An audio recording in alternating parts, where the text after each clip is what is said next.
just took a BuzzFeed quiz that told me I'm gonna get married when I'm 35 based on my potato choices. Too bad I'm already 62. Hey guys, it's December 3rd, which means it's the third day of vlogmas.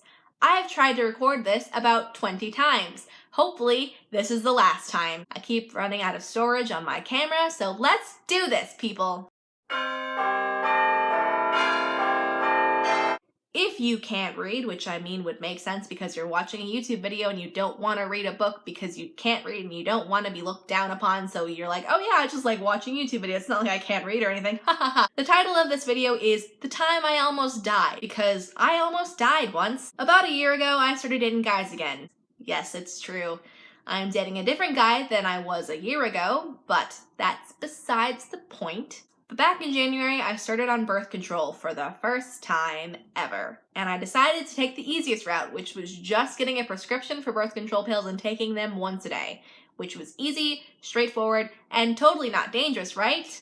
Right? So a week before I was admitted to the hospital, I experienced a lot of different symptoms, which actually all were correlated to the same thing, but I did not realize that because they are very different. Because you don't really associate leg pain, shortness of breath, and unable to move your arms above this as the same thing. The leg pain was different than anything I'd ever experienced, but I brushed it off because eventually it went away. The shortness of breath, though, did not go away. That whole week, I just ignored it and tried to live my life and see how long I could go without telling my mom, which was a very stupid thing. Especially since I'm on her insurance.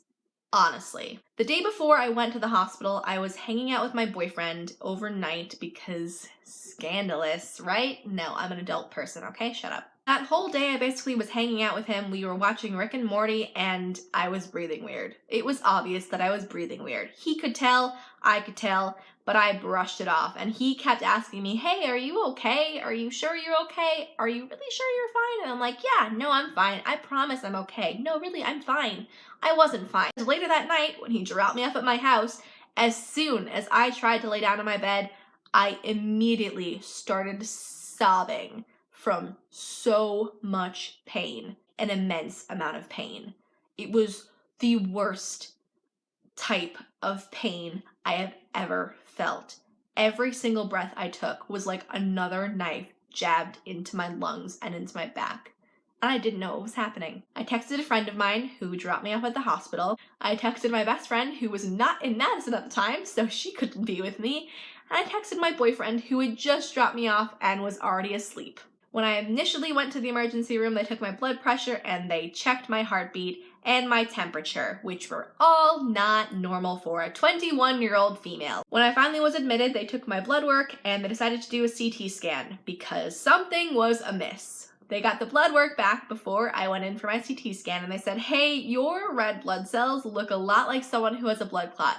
But because you're a 21-year-old girl, you should not have a blood clot, so we're gonna check the CT scan. And sure enough, when the CT scan results came back, it was apparent that I had a bilateral pulmonary embolism. So they admitted me into intensive care and I was frantically texting my mom, my dad, my brother, any one of my family members that had a cell phone to try and get someone to please come help me. I was at the hospital alone. My boyfriend didn't get my hospital text until that morning, which I knew was going to happen when he had to go to work, and by that time, my family members were all surrounding me. My mom was very apologetic because it was not the first time that year where I had texted her while I was in the hospital and she had missed it. Although that time she eventually got it.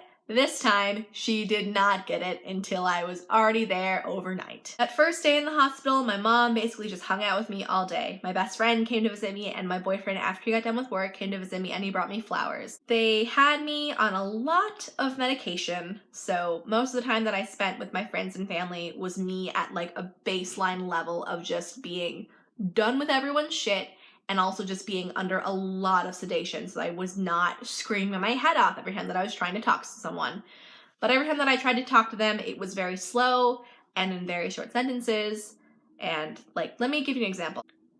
I guess I'm okay. The pain isn't as bad as I thought it was a little while ago.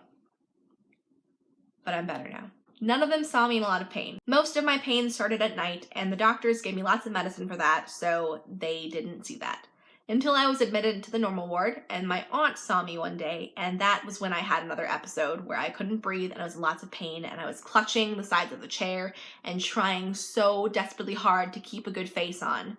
But I couldn't, because blood clots hurt, let me tell ya. They hurt so fucking much. I missed a week of work, which was not good, but I needed to get better, which I did. I was put on blood thinners for 3 months after I was out of the hospital, and I was warned after I was done with blood thinners, which I am now, thank Jesus Christ, that if I ever do want to get pregnant, that I have to be careful and absolutely be on blood thinners. The reason why I got a blood clot was A, because I was a former smoker, and B, because the estrogen in my birth control did not help. Because of a genetic disorder that I have, which is called factor V Leiden, which runs in my mom's family. So I'm super susceptible to blood clots. At one point, I did ask the nurses, what would have happened if I hadn't come in when I did? Do you really want to know? We're very grateful that you came in, and you should just be grateful that you came in when you did. I eventually asked one of my nurses what would have happened. They said, well, I mean, another few days, you probably would have been dead. And I was like, thank you so much. That was my little story about me being in the hospital for a week. It was an adventure. Would not recommend it though. I hope you all enjoyed this very first edition of Storytime Saturday. I'll see you tomorrow for Vlogmas Day 4. Bye!